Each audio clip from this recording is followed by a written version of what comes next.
सभी का question mark में मैं अभिषेक स्वागत करता हूँ। आज क्वेश्चन मार्क में एक टॉपिक डिस्कस करूंगा मैथ्स का, जो बहुत लवली टॉपिक है, बहुत इंटरेस्टिंग है और पर्सनली ये टॉपिक मेरे को बहुत मजा देता है। ठीक है, और उस टॉपिक का नाम है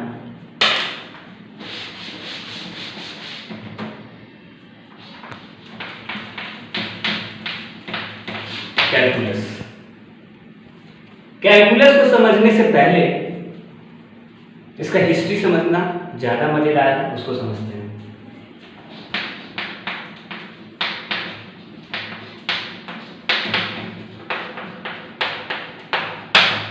हिस्ट्री ऑफ कैलकुलस। और हिस्ट्री ऑफ कैलकुलस से पहले ये बात आप लोग जान लीजिए, the father of calculus sir Isaac Newton को बोला जाता है।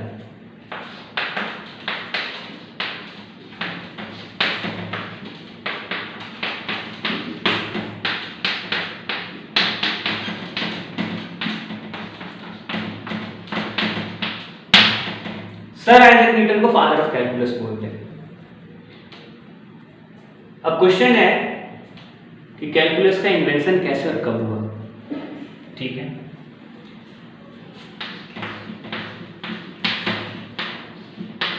सिक्सटीन 1665 से 66 के रेंज में न्यूटन सर के टाइम में एक और मैथमेटिशियन होते थे, बहुत पॉपुलर मैथमेटिशियन थे, जिनका नाम था गॉटफ्राइड लेबनिज।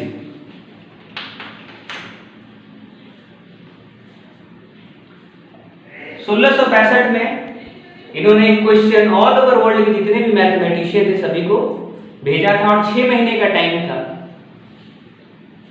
उस क्वेश्चन को सॉल्व करने के लिए। वो क्वेश्चन क्या था पहले देख लो। ये पॉइंट ए है, ये पॉइंट बी है, दो पॉइंट है ए और बी स्पेस में। सपोज कर लेंगे यहाँ पे एक पॉइंट है ए, दूसरा पॉइंट यहाँ पे बी, दो पॉइंट है। अब इस दो पॉइंट स्पेस में तीन रास्ता है, रास्ता एक, रास्ता दो, रास्ता तीन। रास्ता एक, रास्ता दो, रास्ता तीन, रास्ता नंबर एक, रास्ता नंबर दो, रास्ता नंबर तीन, 3 डिफरेंट पाथ्स।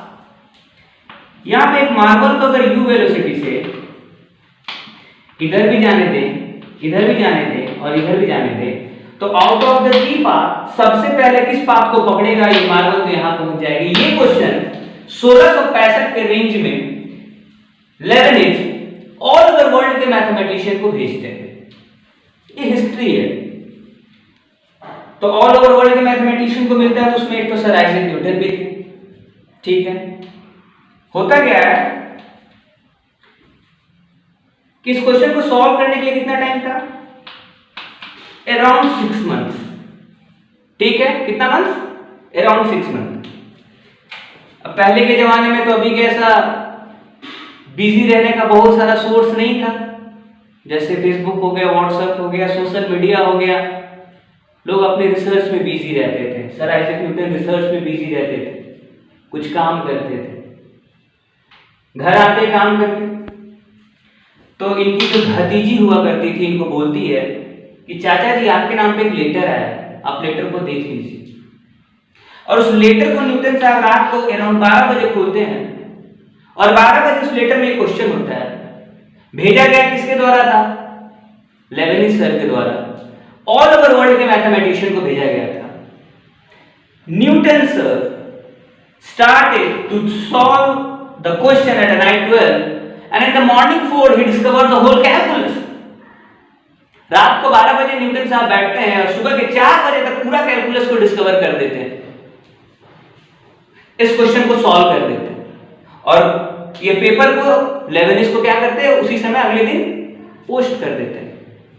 तो एक पूछा जाता है लेबनिज से कि आप, और उस लेटर में अपना नाम नहीं बताते, ये लेटर में अपना नाम नहीं बताते कि न्यूटन सॉल्व करके भेजा, ऐसे नहीं बोलते, ऐसे करके पोस्ट कर देते हैं। लेबनिज से पूछा जाता है उस समय लेबनिज सर से कि बताइए कौन ये है, कौन सॉल्व किया है। तो बहुत अच्छा खूबसूरत वर्ड एक बोलते हैं कि जंगल में शेर की फुटप्रिंट से पता चल जाता है कि शेर किधर है, उसका इलाका कौन है। तो पूरे वर्ल्ड में न्यूटन को छोड़ के दूसरा इसको कोई सॉल्व ही नहीं कर सकता। तो एक बहुत बड़ा बात बोल के गया था उस समय लेबनिज़ सर। तो ये हिस्ट्री है डिस्कवरी अबाउट द कैलकुलस का।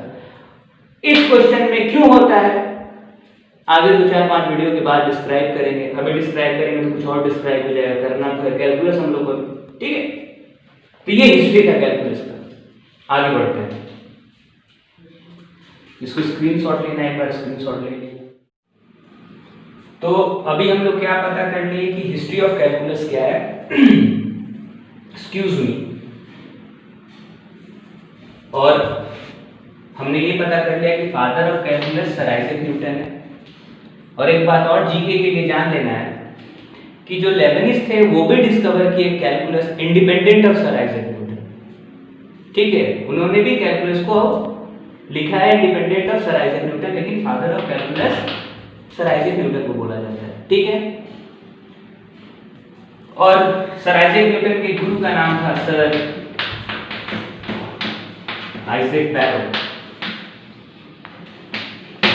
सर आइजैक बैरो सर आइजैक के गुरु का नाम था, सर आइजैक न्यूटन के गुरु का नाम था सर आइजैक बैरो, ठीक है। बोला जाता है कि इनका जो नोज था ना गोल्ड का था।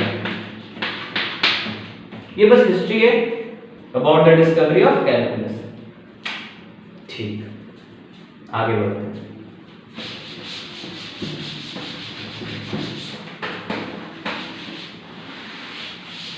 तो अभी मेन क्वेश्चन है कि what is calculus.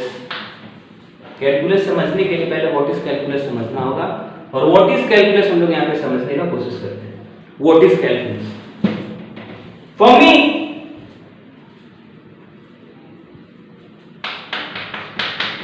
It is relation between any two function. Calculus is relation between any two function. किसी दो फंक्शन के बीच का रिलेशन को कैलकुलस कहते हैं, ठीक।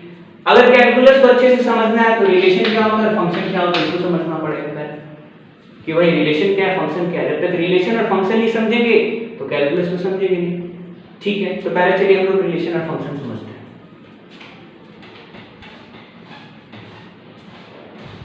मान लीजिए एक वैल्यू है x, एक वैल्यू है y। ये इंडिपेंडेंट वेरिएबल है, ये डिपेंडेंट वेरिएबल है। रिलेशन को कवर करने से पहले दो वर्ड समझ लेना। यहाँ पे एक है डिपेंडेंट वेरिएबल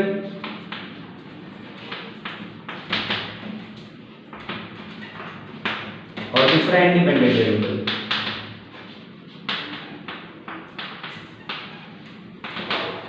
डिपेंडेंट वेरिएबल और इंडिपेंडेंट वेरिएबल। पहले डिपेंडेंट वेरिएबल क्या होता है, इंडिपेंडेंट वेरिएबल क्या होता है, इसको अच्छे से समझना है, ठीक है। एक सिंपल एग्जांपल लेते हैं। Area of circle pi are square, area of circle pi are square. यहां पे जो रेडियस है आर वो इंडिपेंडेंट वेरिएबल है, और जो एरिया है A that is pi are square वो डिपेंडेंट वेरिएबल है। रेडियस के चेंज करने पे एरिया ऑटोमेटिकली चेंज हो जाता है, लेकिन एरिया के चेंज करने से रेडियस चेंज हो ऐसा कोई बात नहीं है, ऐसा कोई सिग्निफिकेंस नहीं है। रेडियस के चेंज होने से एरिया चेंज होता है। अगर रेडियस बड़ा करेंगे तो एरिया ऑफ द सर्कल बड़ा आएगा, रेडियस छोटा करेंगे तो एरिया ऑफ द सर्कल छोटा होगा। यानी रेडियस इंडिपेंडेंट है, रेडियस इंडिपेंडेंट है और एरिया डिपेंडेंट है। तो कोई भी इंडिपेंडेंट और डिपेंडेंट वेरिएबल के बीच का जो कनेक्शन होता है ना, ठीक है, उसी को हम लोग क्या बोलते हैं, उसी को हम लोग बोलते हैं रिलेशन। किसी दो वेरिएबल के बीच का जो कनेक्शन उसी को क्या बोलते हैं, रिलेशन। और दो वेरिएबल, एक डिपेंडेंट होगा और एक इंडिपेंडेंट होगा। और यहाँ पे क्या है, आर मेरा इंडिपेंडेंट वेरिएबल है, एरिया क्या है मेरा डिपेंडेंट वेरिएबल है। एरिया चेंज हो जाएगा जब रेडियस चेंज हो जाएगा तब, यानी एरिया अपने आप चेंज नहीं हो जाता है, रेडियस के चेंज होने से एरिया चेंज होता है। यानी एरिया डिपेंड करेगा रेडियस के ऊपर, ठीक है। जब एरिया रेडियस के ऊपर डिपेंड करेगा तो यहाँ पर रेडियस क्या है, इंडिपेंडेंट वेरिएबल। क्या है, इंडिपेंडेंट वेरिएबल, ठीक है। तो यही रिलेशन है। अब फंक्शन को समझते हैं हम लोग, ठीक है।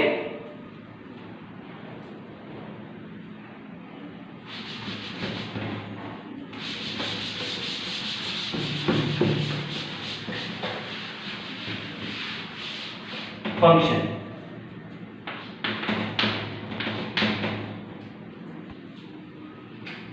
फंक्शन को इंजीनियरिंग के लैंग्वेज में मशीन बोल सकते हैं। मशीन इंजीनियरिंग के लैंग्वेज में क्या हो जाएगा? मशीन हो जाएगा। मोबाइल के लैंग्वेज में अगर समझना है फंक्शन क्या है तो इंस्टॉलिंग करते हैं प्ले स्टोर में जाके कोई भी ऐप को, तो मोबाइल के लैंग्वेज में इसको हम लोग बोल सकते हैं इंस्टॉलिंग। ठीक है, इंस्टॉलिंग बोलते हैं। ठीक है, कंप्यूटर साइंस के लैंग्वेज में इसी का नाम है प्रोसेसिंग। प्रोसेसिंग इसी का नाम, कंप्यूटर साइंस के लैंग्वेज में इसी को बोलते हैं प्रोसेसिंग। ठीक, मेडिकल के लैंग्वेज में इसको बोलते हैं ऑपरेशन। डॉक्टर के ऑपरेशन थिएटर के अंदर पेशेंट के साथ उसको ठीक किया, ऑपरेशन सक्सेसफुल करके बाहर आ गया, एक इनपुट गया और सक्सेसफुल जो हुआ वो आउटपुट हुआ, तो मेडिकल के लैंग्वेज में इसको बोल देंगे ऑपरेशन। तो फंक्शन का ये अलग अलग ब्रांच में अलग अलग नाम है, और मैथ्स के लैंग्वेज में मशीन को ही फंक्शन बोलते हैं। ठीक है, अगर मशीन के लैंग्वेज में फंक्शन समझना है तो छोटा सा एग्जांपल हम लोग ले लेते हैं। ये फैन है, ठीक, फैन घूमता है, रोटेट जब फैन करता है कोई भी उसका एक एंगुलर वेलोसिटी ओमेगा से हम लोग को हवा मिलता है। कैसे हवा मिलता है? पहला काम क्या करते हैं, इसके अंदर इलेक्ट्रिसिटी देते हैं, इनपुट। पंखा को इलेक्ट्रिसिटी मिला, डेफिनेट एक इनपुट मिला, पंखा घूमने लगा और हम लोग को क्या मिला? हवा मिला, एयर मिला, तो वो आउटपुट हो गया हम लोग, आउटपुट हो गया। इनपुट मिला, आउटपुट मिला, तो यहाँ पे जो प्रोसेस हो रहा है, जो मशीन काम कर रहा है, यही मैथ्स के लैंग्वेज का फंक्शन है। ये मैथ्स का लैंग्वेज का फंक्शन है। बहुत सारा और एग्जांपल है फंक्शन के लिए, जैसे कि एक फंक्शन हम लोग ले सकते हैं sine something is equal to something. ये एक मशीन है, मैथ्स का मशीन है, जिसको हम लोग बोलते हैं साइन फंक्शन, या इसको बोल सकते हैं ट्रिगोनोमेट्रिक फंक्शन। ये क्या है? ये एक मशीन है। जैसे पंखा एक मशीन है, पंखा का एक प्रोसीजर, इनपुट गया आउटपुट आया, उसी तरीके से इसका भी एक प्रोसीजर, इनपुट आएगा आउटपुट, इनपुट डालेंगे आउटपुट आएगा, डेफिनेट इनपुट डालेंगे। अब इसके अंदर इनपुट क्या डाल सकते थे? इस मशीन के अंदर एंगल डाल सकते थे, मान लीजिए 30 डिग्री डाल देते। जब यहाँ पे 30 डिग्री डालेंगे तो रिस्पॉन्स यहाँ पे क्या मिलेगा? 1/2। कितना मिलेगा? 1/2। यानी इनपुट कुछ डाले तो कुछ आउटपुट मिला, कुछ इनपुट डाले कुछ आउटपुट मिला। जैसे कि पंखे में इनपुट में इलेक्ट्रिसिटी दे रहे थे, आउटपुट में हवा मिल रहा था, इलेक्ट्रिसिटी की जगह पानी डाल देते तो पंखा चलता नहीं, कुछ भी कर देते नहीं चलता। उसी तरीके से यहाँ पे हम लोग एक डेफिनेट इनपुट डाले, 30 डिग्री ऑपरेट हुआ और हमको क्या मिल गया? आउटपुट मिल गया। यही जो है ना, यही फंक्शन है। और बोल सकते हैं कि डिपेंडेंट वेरिएबल इंडिपेंडेंट वेरिएबल के आने से कुछ वैल्यू अगर दे रहा है तो वही मेरा क्या है? फंक्शन है। ठीक है, और इसका बहुत सारा एग्जांपल हम देते हैं। ठीक है, या फंक्शन को हम लोग बोल सकते हैं it is a special type of relation. It is a special type of relation.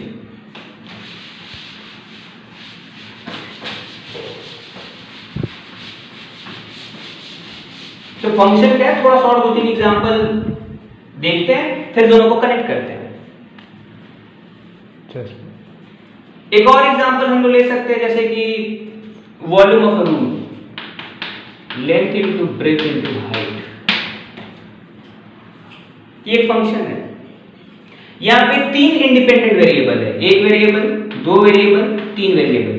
Length के चेंज होने से वॉल्यूम चेंज हो जाएगा, ब्रेथ के चेंज होने से वॉल्यूम चेंज हो जाएगा, लेकिन ब्रेथ के चेंज होने से लेंथ और हाइट चेंज नहीं होगा, या लेंथ के चेंज होने से ब्रेथ और हाइट चेंज नहीं होगा, वॉल्यूम चेंज हो जाएगा, या हाइट के चेंज होने से ब्रेथ और लेंथ चेंज नहीं होगा, लेकिन वॉल्यूम चेंज हो जाएगा।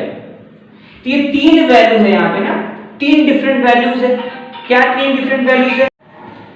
लेंथ, ब्रेथ, हाइट यहाँ पे जो है इंडिपेंडेंट वेरिएबल है और b क्या डिपेंडेंट वेरिएबल है, यानी इन तीनों के चेंज होने से ये चेंज हो रहा है, तो ये भी एक फंक्शन है। मेरे इनपुट के चेंज होने पे आउटपुट, मतलब डेफिनेट यहाँ पे जो इंडिपेंडेंट वेरिएबल्स है इसके चेंज करने पे वॉल्यूम चेंज हो जा रहा है, तो ये फंक्शन है। ठीक है, इसी को हम लोग बोलते हैं 3 वेरिएबल फंक्शन। इसका एक्सप्रेशन नाम है 3 वेरिएबल फंक्शन। जैसे 1 वेरिएबल फंक्शन में आ जाता है area, pi are square area of circle. One variable function है क्योंकि एक वेरिएबल है यहाँ पे।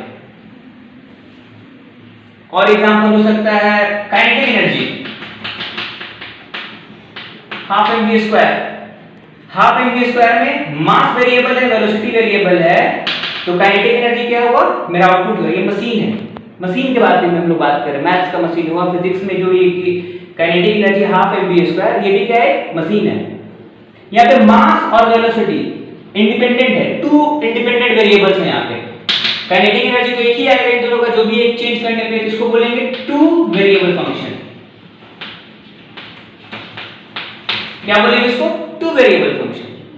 तो फंक्शन क्या हुआ कि एक इनपुट डालेंगे, कुछ होगा उधर और कुछ आएगा आउटपुट, प्रोसेस करेगा, ऑपरेट करेगा, इंस्टॉलिंग करेगा, प्रोसेसिंग करेगा और कुछ आउटपुट आएगा, इसी को बोलेंगे फंक्शन। ठीक है। जनरली रिवाज है मैथ्स में लिखने का, आदमी लिखता है f of x, ऐसे पढ़ता है f of x या g of x या कुछ भी। यहाँ पे इनपुट हो गया, ये पूरा रिपीट कर दो y से, तो y डैश से कर दो, तो ये f of x का जो वैल्यू आ रहा है ना, ये वाला आउटपुट, यही फंक्शन है। ठीक है। तो रिलेशन समझ में आ गया, फंक्शन समझ में आ गया। अब जो मेन चीज समझना है कैलकुलस का, how to relate to function, then we can say it as a calculus. आगे बढ़ते हैं।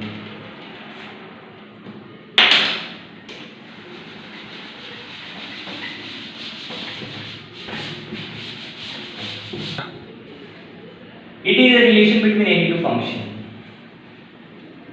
दो तीन सिंपल एग्जांपल हम लोग यहाँ पे कवर करेंगे और क्या है रिलेशन उसको समझने का कोशिश करेंगे। जैसे देखो,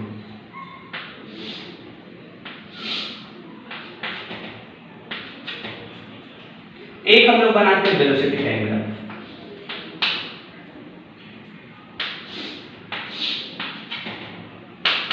दूसरा हम लोग बनाते हैं डिस्टेंस टाइम ग्राफ। ये वेलोसिटी टाइम फंक्शन है, ये स्पीड टाइम फंक्शन है, डिस्टेंस टाइम फंक्शन है, sorry this is distance time function. हम लोग को पता है distance is a function of time, s of t, and velocity is also function of time, पता है v ऑफ t। तो distance and velocity both are a function of time. Time changes, distance covered changes, time changes, velocity changes. तो मेरे पास मान लें कि ये function number 1 है, ये फंक्शन नंबर 2 है। We have two different function, one function is velocity is a function of time and other one speed is a function of time. दो है। अगर एक कार 40 किलोमीटर पर आवर की गति से जा रही है तो कैसा ग्राफ होगा,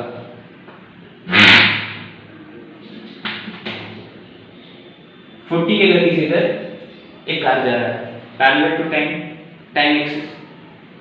तो पहले 1 घंटे में कवर कितना किया है, पहले घंटे का स्पीड 40 है, दूसरे भी 1 घंटे का स्पीड कितना है 40 है, तीसरे भी 1 घंटे का स्पीड कितना है 40 है, हर घंटे का स्पीड इसका 40 है।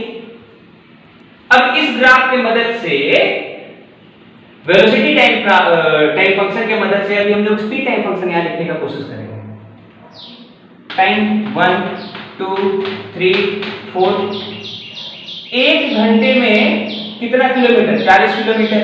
तो 1 घंटे में यहां पे हम लोग लिख देते हैं, बनाते हैं यहां पे 40 80 120 140 सॉरी 160 40 या 60।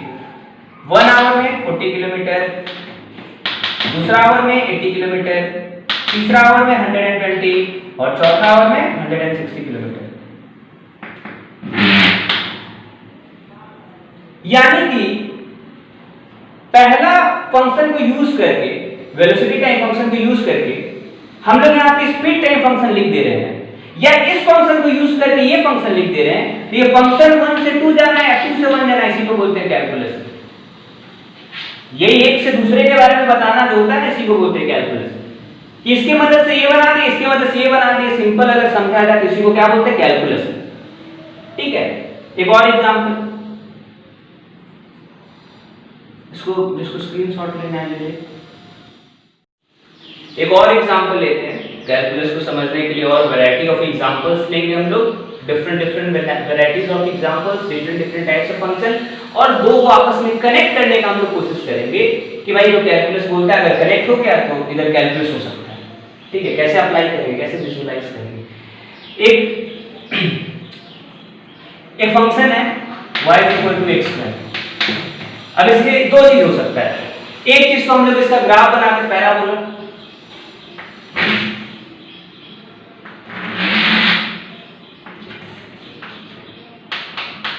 y एक्सिस है x एक्सिस है, एक पैराबोला बना है यहाँ पे y equal to x square का ग्राफ।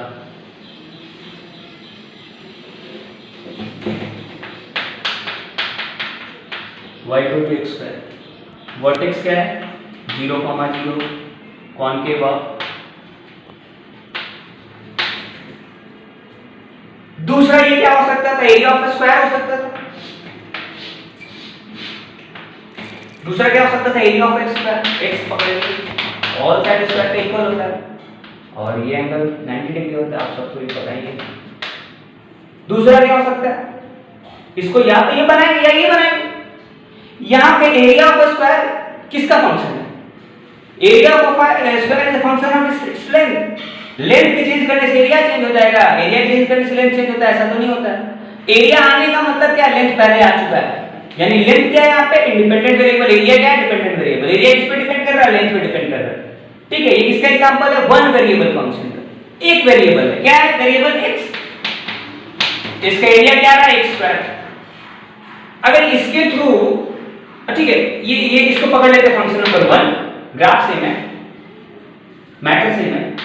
दूसरा ये फंक्शन नंबर 2, अगर x का वैल्यू 1 लेते, ये यहां पहले वाला वैल्यू जो लगा उसको नहीं याद रखना है, ये न्यू ग्राफ है। ठीक है, कुछ ऐसा है, x का वैल्यू 1 लेते y का वैल्यू 1 होता है, x का वैल्यू 2 लेते y का, x का वैल्यू -2 लेते y का वैल्यू क्या आता है मेरा 4 आता। x का वैल्यू 1 लेते y का वैल्यू 1, x का वैल्यू 2 लेते y का वैल्यू 4 आता। ठीक है, यानी यहाँ पे क्या हो रहा है कि ये डिफरेंट इनपुट्स पे डिफरेंट आउटपुट आ रहा है। ठीक है, तो ये भी क्या है मेरा, ये भी एक फंक्शन है। अगर अब बताओ इसके इंफॉर्मेशन के थ्रू या इसके इंफॉर्मेशन के थ्रू इसके बारे में सब कुछ बता के, ये कैलकुलस है बस और कुछ नहीं। मतलब कैलकुलस का definition, it's a relation between any two function. This is function number 1 and this is function number 2। यहाँ पे एरिया ऑफ स्क्वायर है, यहाँ पे पैराबोला है, इसके मदद से इसको बता दें, इसके मदद से इसको बता दें, ये फंक्शन है बस। और इसी मतलब ये डिफरेंट फंक्शन का जो कनेक्शन है इसी को कैलकुलस बोलते हैं। डिफरेंट एग्जांपल्स, तो ये एक और एग्जांपल था। और एक वेलोसिटी टाइम ग्राफ और डिस्टेंस टाइम ग्राफ के बीच का जो हम लोग ये जो दिखाए अभी, फंक्शन 1 और फंक्शन 2 आपस में कैसे कनेक्टेड है with the help of velocity as a function of time. Function number 1 we can use to calculate speed as a function of time. मतलब इससे ये पता कर लिए, इससे ये पता कर लिए, तो यही क्या है, यही मेरा कैलकुलस है। तो फ्रेंड्स आज बस हम लोग इसी बात पे क्लास को ऑफ करेंगे कि व्हाट इज कैलकुलस, और इससे ज्यादा यहाँ पे भी डिस्कस नहीं किए हैं।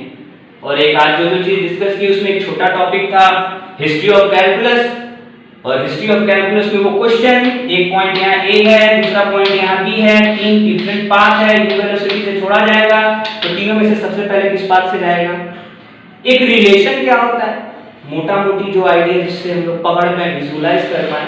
एक फंक्शन क्या है वो देख लिए, और calculus relation between any two function, किसी दो फंक्शन को कैसे कनेक्ट कर लिए, अगर कनेक्ट कर गए तो वही क्या हुआ मेरा, वही कैलकुलस। बस इतना सा छोटा सा आज हम लोग डिस्कस किए हैं, और आई होप आप लोग को थोड़ा सा अच्छा लगा, ये टॉपिक पसंद आया होगा। और अगले क्लास और कुछ नए आइडिया के साथ और कुछ नए एग्जाम्पल और कुछ प्रैक्टिकल कनेक्शंस के साथ हम लोग आगे का टॉपिक को डिस्कस करेंगे। तब तक के लिए सभी को गुड बाय।